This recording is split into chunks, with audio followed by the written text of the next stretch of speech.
हिज्र में साख कमाना भी ज़रूरी होगा, वरना कोई भी बहाना तो शऊरी होगा। किस लिए छोड़ गया मुझको समझ आता है, उसके नज़दीक कोई और ज़रूरी होगा। गर्ज बरसे हो मेरे हाल पे कुछ रहम करो, कुछ तो है दोस्त मेरा हक भी जमहूरी होगा। बस उसी खास को मुख्तार मिला आम यहाँ, अब तो हर फैसला उसके ही हजूरी होगा।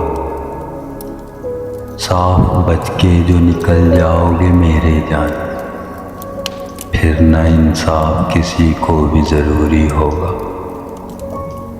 अजीज़ शामिल है मेरे हाल में उसका खासा, उसका मकसद तो फ़कत मुझसे ही दूरी होगा।